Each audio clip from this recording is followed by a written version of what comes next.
Hey everyone, welcome back to Vetfolio Voice. In this episode, sponsored by the American Board of Veterinary Practitioners, or ABVP, Dr. Mark Epstein and I explore board certification for the general practitioner as a way to take your career to the next level. Okay, hear me out. I love the idea of developing further expertise in my career in the form of board certification, but I also really love being a general practitioner, and to be honest, with where I am in life, pursuing a traditional residency is just not a realistic option for me at the moment. However, there is good news. ABVP is a recognized veterinary specialty organization for me and anyone out there who can relate. To those of us who want to excel without narrowing our focus or who need or want an alternative route to board certification, ABVP is there for us. Now, as you'll learn, becoming board certified through ABVP is no small feat. It requires significant time and dedication, but can come with huge payoffs in the areas of opportunities and expertise. First, a little bit about my speaker. Dr. Epstein received his DVM from the University of Georgia and is the Senior Partner and Medical Director of Total Bond Veterinary Hospitals and Carolina's Animal Pain Management, a small group of AHA accredited practices in the Charlotte and Gastonia, North Carolina area that received the Small Business of the Year award from the Gaston Regional Chamber of Commerce in 2015. He's a diplomate of the American Board of Veterinary Practitioners in Canine and Feline and is past president of ABVP. He's certified by the Academy of Integrative Pain Management, is recognized as a certified veterinary pain practitioner by the International Veterinary Academy of Pain Management, and is past president of IVAPM. He's currently president of the IVAPM Research and Scholarship Foundation. Dr. Epstein chaired the AHA Senior Care Guidelines Task Force and co-chaired the 2015 AHA AAFP Pain Management Guidelines Task Force.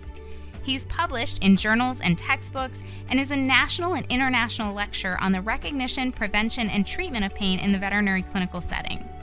In his local community, Dr. Epstein is very active, having served in leadership positions in many organizations, including the United Arts Council, Gaston Dance Theater, City of Gastonia Planning Commission, Temple Emmanuel, Gaston Interfaith Trialogue, and as a Better Angels co-organizer. He received the Gaston Regional Chamber's Inspiration Award in 2018 and the Gaston Together's MLK Unity Award in 2020. Let's go ahead and get into our talk. Well, today I am joined by Dr. Mark Epstein. We're going to talk a little bit more about the ABVP board certification process, something that I personally have a lot of questions about. So, Dr. Epstein, thank you so much for being here with me today. Oh, Dr. Cassi, it's an honor and a pleasure. Thank you so much for having me. Well, I feel like I've kind of got my own personal question and answer session about all things ABVP here. So I'm really excited about it. Me too. Well, let's start by talking about ABVP itself, the American Board of Veterinary Practitioners, and just how it came to be. I understand that what it is today has kind of evolved over the years. Yeah, sure has. So thank you again for having me, and thank you for this important question, kind of getting us started. The American Board of Veterinary Practitioners is an RVSO. It's a recognized veterinary specialty organization within the ABVS, right? The American Board of Veterinary Specialties. So there are many RVSOs that you're familiar with: internal medicine, surgery, ophthalmology, pathology. You can just go down the list. And ABVP is at the same level of all of those. So it's a recognized veterinary specialty organization. And within it are 11 RVSs, recognized veterinary specialties. So you might imagine like ACVIM is an RVSO, and then they have small animal and large animal as two separate RVSs. So ABVP has 11 of them. It was founded in 1978. It had 3 RVSs, or 3 species categories at the time. They were companion animal, it was food animal, and then it was equine. And the purpose of it, as it was kind of consecrated all those years ago, was a little different than what was imagined for most of the colleges that we have, the other RVSOs. And it was not necessarily to kind of get you a referral base or anything like that. It was really just to work hard, kind of elevate your game, get above a certain bar within the profession as a commitment to continued learning and extra learning. And then simply once you passed all the credentials and the exam, that you'd be recognized for having done that among your peers. That was really the goal of it. It was for self-improvement and then to be recognized for that among your peers. And that was really the goal. And it remained that way for a long, long time. It has changed over the years. And, we can talk about that perhaps a little bit, but that's how it started. It started with just 3, and now we've gone up to 11 of them. Correct. And so that companion animal, I know, has expanded quite a bit.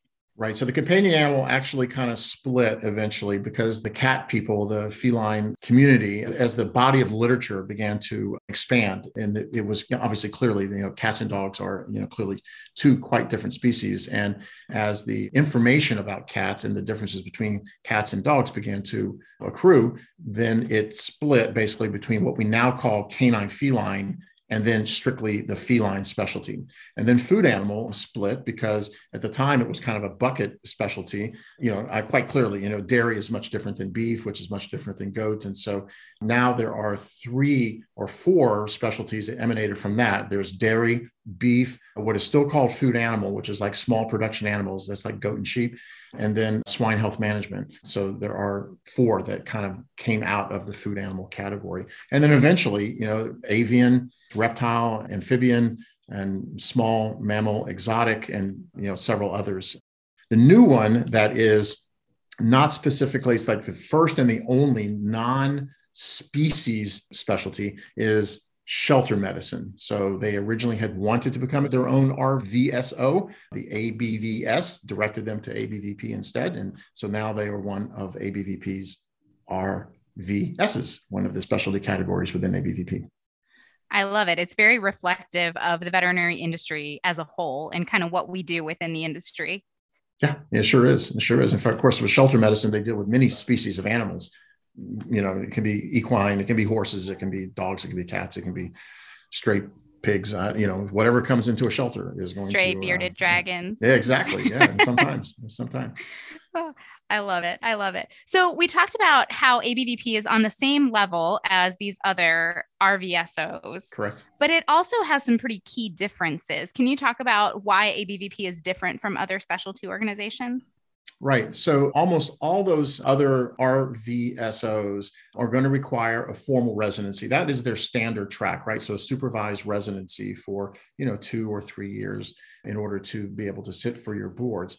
And then now many of them do have what are called alternative tracks where you can be in practice and then it takes quite a bit of time. You have to do sabbaticals, but there are ways to get board certified in many of them, but it's a bit of a slog. And essentially ABVP flipped that narrative on its head, whereas the main path forward is a non-residency path. So you do have to be in practice for, 5 years before you can get it. So it's not going to be a 2 or 3 year process, but you can do it while you're in practice, while you're working. And there are some residencies out there too. So those are almost the alternative tracks for ABVP. And the only reason the B is there instead of a college, technically speaking, is because the ACVP was already taken by pathologists. So the American College of Veterinary Pathology already had that designation. And there's always a little talk about changing the nomenclature a little bit to be a little bit more aligned with the other RVSOs, but currently it's a board and it's generally speaking, a non-residency track, and you can do it while you're in practice. You just have to do it over the course of several years and be out by your 5th year is when you would sit for your exam.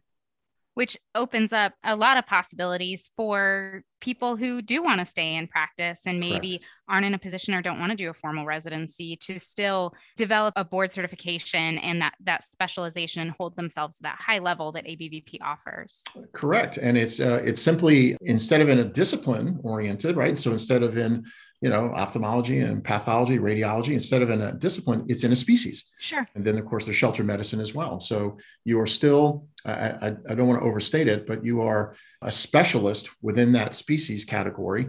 And that allows you to be, another kind of way to frame it unofficially is that you're a specialist primary care, right? You're a specialist in first opinion care within that species category. Well, Mark, that was a great overview of the key similarities and the key differences between ABVP and some of the other organizations, and just kind of summing up what it is as a whole. Can we talk about kind of your history in clinical practice? What made you decide to become an ABVP diplomate? So Cassie, to be honest with you, I took a job with an early diplomate. He was one of the early diplomates, and I'll just be transparent. I didn't really understand it, and not to date me, but I will. In 1985, I just didn't know. I just knew it meant that he had to be good, but I didn't know much about the organization. But as soon as I started to work for him, he was a great mentor, and I saw the merit of doing that kind of self-improvement. And so, within 5 or 6 years, I had gone on myself to become board certified. So I credit, my first boss, who was an early diplomate, and that's what kind of prompted me to do it. But as I said, things have kind of changed over the years. I think there may be different motivations for people than to be just lucky enough to have somebody to encourage you to do it, right? But that's the arc of my story. But the mentorship being hugely important, and we're going to circle back around to that a little bit later. But I know one thing that has always intimidated me when it came to pursuing ABVP board certification, and this is something that I have a big interest in. It's definitely on my list of professional goals. These case studies have always intimidated me. I mean, I kind of put specialists up on a little bit of a pedestal sometimes, and I wonder, am I seeing cases that are worthy of these ABVP case reports? So can we talk a little bit more about the case reports? And then also, I understand there's some alternatives to the case reports now as well. Yeah, 100%. So it's a great question, Cassie. And the way to think about the case reports or these other credentialing tools are designed insofar as possible to basically replace that supervised residency, right? So this is how the credentials committee begins to grasp, your quality of practice and how well you think through a case and how analytical are you, and frankly, how well do you communicate that? So for many years, it was in fact 2 case reports, and we'll talk about choosing the cases in just a second. But as you mentioned, there are other paths. So you can do 2 case reports. You can do a case report plus a peer-reviewed publication. You can do a case report plus 5 case summaries. So they're a little more abbreviated, but there's 5 of them. Or you can do 10 case summaries. So it has evolved over the years. It's not strictly the 2 case reports. And to your question about if you're going to do a case report, I can tell you that the frequency with which people are passing both case reports when they submit them the first time is good, but it's not great. And I can tell you too, that some of the things that trip people up most commonly, because it is intimidating, there's no question about it. And particularly if you're not, don't fancy yourself like a writer or a researcher or something like that. You don't have to really be. You simply have to be able to convey how you work through a case, really top to bottom. And it's not even the AVMA case report format. It is something where you explain your decision-making throughout.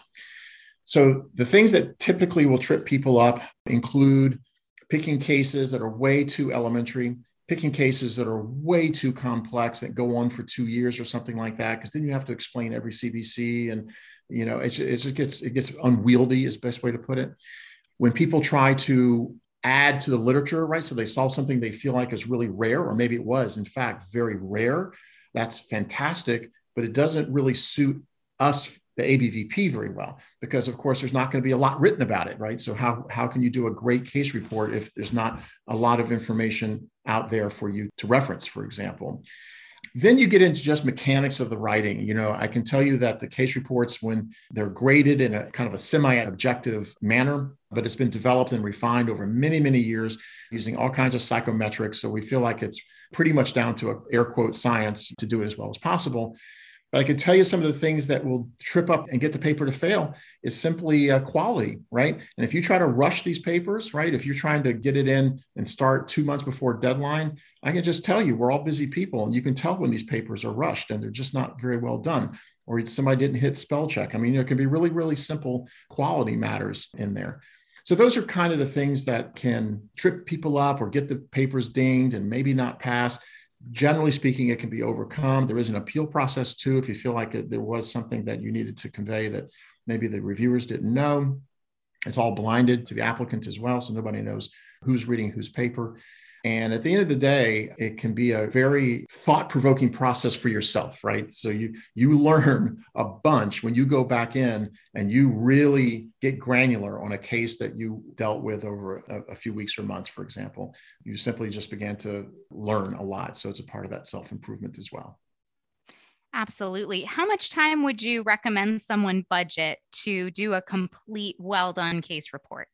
Well, let me put it this way. If you plan to do two, and the deadline for application is January 15th, halfway through your fourth year, okay, so you'll be able to sit for your exam by the end of that, basically just past your fifth year anniversary.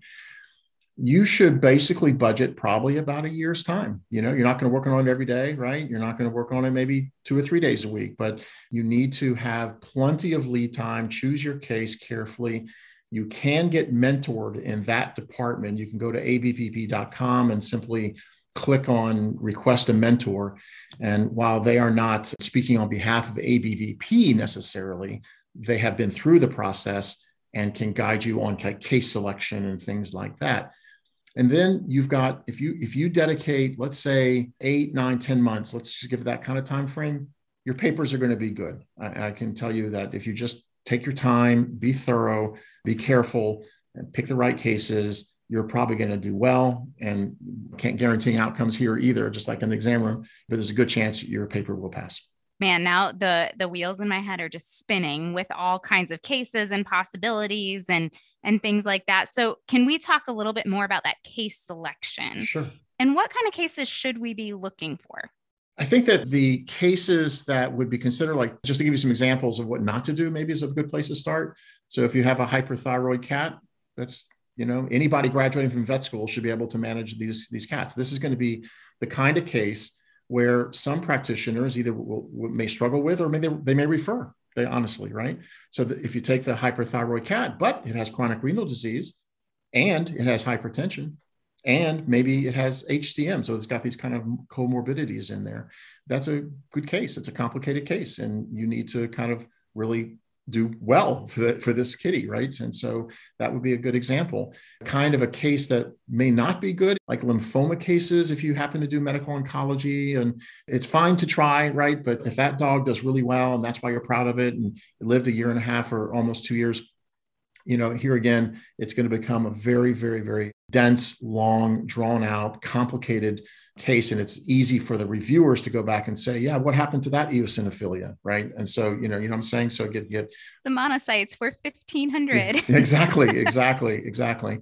So if you don't address it, so it's not a problem that something didn't go well with the case, by the way. It's also not a problem if you didn't do every single diagnostic, right? Either because the owners declined it, and you just have to mention that you offered it and it was declined, or you referred for the ultrasound and it came back to you with a report. That's okay. If you actually did that work, maybe better, but it's not a fatal flaw to not have performed, every single item. And you can have collaborative work with other specialists in some of these cases. So you don't want to do something too elementary. You don't want to do something way too complicated. You don't need to add to the literature with something rare. And I hope that kind of gives you a good frame. I think it does. It makes me think of a patient that I'm managing currently. We've been managing her chronic kidney disease for quite a while. She's 19, sweet old kitty. Recently, we've known there's been an arthritis component, but she hasn't been very clinical for it, but she's becoming more clinical for it because she's 19 years old. Sure. So trying to manage these things concurrently is what immediately pops into my brain when we're talking about this. Does that sound kind of on the right track as an example of what you're referring to? It could be. So I'm doing a little unofficial mentoring of you on case. I'll case take selection. it as long as you're okay with it. So that's going to be a challenging on the management side, not too difficult on the diagnostic side though, right? Sure. Right. So there's maybe other cases where it took a little more work to get to what you were actually dealing with. Whereas degenerative joint disease is, it's almost a given in a cat that's over 12 even. But I can see how it's on the management side, yes, for sure. On the diagnostic side, if the paper were thought to be weak, it might be on that side of things. Okay. I think thank you for that answer, because I think that gives us kind of a really good example of where to look at these cases of something that is both impactful diagnostically and then management wise. Yes, correct. Perfect.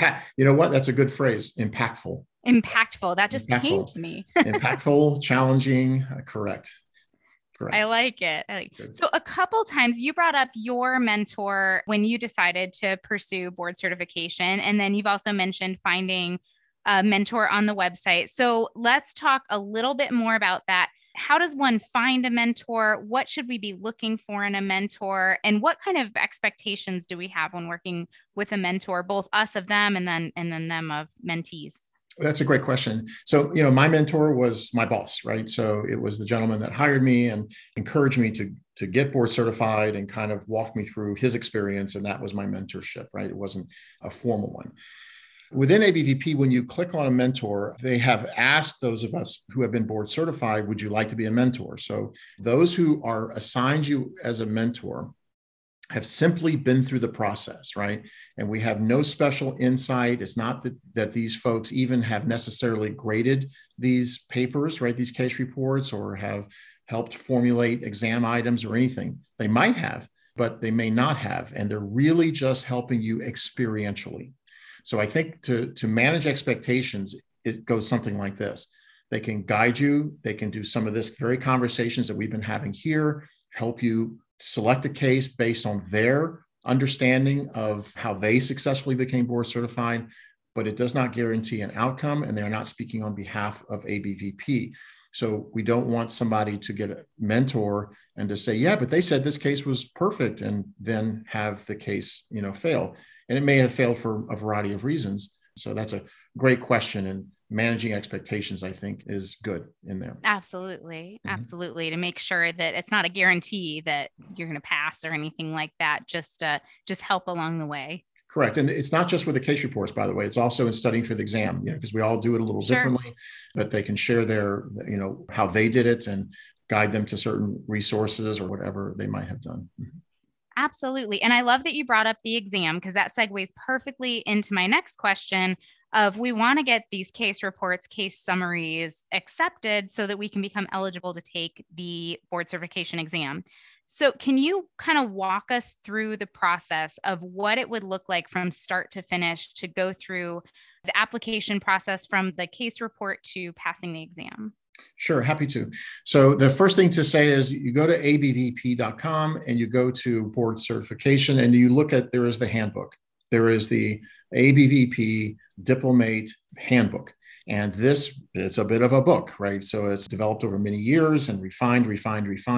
And that is the Bible. So when I say that, I say it's the Bible, little b, but it's still the authority on all these matters that I'm going to cover in just a minute or two. So the deadline for application is January 15th of every year. You will have already, looked at the handbook by then, because it'll tell you how to do case reports and the format, and be sure to follow that format very carefully. Don't try to do a JAVMA format or any other kind of publication format. Stick to the ABVP format, which is detailed in that handbook. The application comes in, it'll include the case reports or the case summaries or whatever combination you have used. It will include letters of recommendation. It will include all your CE, because it'll expect a little bit more CE than your state might require to maintain your license. And that goes in by January 15th. If everything is good, and then the case reports go under review, generally by May, within a few months, you will hear back about those case reports or the case summaries or combination. If everything has passed, then you will be sitting for the exam in the first Saturday in November. So let's say that you worked hard, you got your case reports in by January 15th, and then you got February, March, and let's say April to relax a little bit if you wanted to. But once you're here in May, you got to start hitting the books and going through the reference materials. There's all kinds of guidance in that handbook about things that people have used to study. And there's online courses, and there's other core review courses for candidates for ABVP certification. And then come Saturday, the first Saturday in November, you sit for the exam. It is now, used to be, you would do it in person, but now it's online. And it is a proctored exam, which means that you are being watched. There's a human being watching people take the exam on a screen. So there's no prospect of cheating or anything like that. And then another few months goes by. Of course, the exams are graded. And actually, probably within about 6 weeks, you will hear whether you've passed or not. So that's the process. Well, Mark, I feel like with our couple of conversations, this one included, and going through the course about ABVP credentialing on Vetfolio, I feel like I have a good handle on what's involved in becoming board certified. I have to say, though, it doesn't sound any easier than it did when I started looking into it. Cassie, if it was easy, everybody would do it and it wouldn't be Sure. very special, right? And Absolutely. but I have to also say, because there are other, quote, I'm putting in air quotes here. You can't see me on the podcast, but yeah, there are other certifications out there. And I have one in pain management, for example, but it's not a board level certification. Mm-hmm. So if you're in primary care and you want to be a specialist in the species of your choice, or more than one, there are people that are double, triple, and even one diplomate, a colleague of mine, I know that it's quadruple board certified. So Fortified. That's yeah, perfect. yeah, 4 different species categories he's a specialist in. Wow. It's canine, feline, and then all of the 3 exotic species. So the small mammal, reptile, amphibian, and avian. He is board certified in. Goodness. Mm-hmm. But so to be board certified is much different than almost any other certification, as good as those are. It qualifies you as a specialist in that species of your choice. And frankly, modern day opens up doors that never would have been opened up to you before. And so that's the motivation to do it. For your own edification, your own self-learning, that's all good too. That's the original purpose. In addition to additional and novel career opportunities that open for ABVP diplomates, there are data to support that there's a financial return as well. That is that ABVP diplomates have a higher mean and median income than non-boarded practitioners do. And I love that you brought up this opening up doors in our careers, because I'd love to hear about how that has been true in your career. How has being board certified affected you, and for better, I'm assuming, probably not for worse, but just in general, what kind of impact has it had on your career? Well, I can tell you what it did for me, but of course, that's just me. I think in the broader sense, when I talk about opening doors, when you have these letters after your name and you're a specialist in that species, it's instant street cred, if you will, for almost anybody else that is looking for veterinarians to move into roles that they otherwise may not be asked to move into. So, for example, and I'll tell you what it did for me, but my experience is maybe not what everybody else's would be, but I can tell you there are many, many diplomates that have, within practice organizations, have become the medical director or the chief of staff. Others have, in fact, started referrals, right? So there are certain cases that may not have to go to an internist, but they have a referral base in their community, right? Where some doctors don't want to manage diabetic cats that also have kidney disease, or you can just imagine. And so they refer to these diplomates.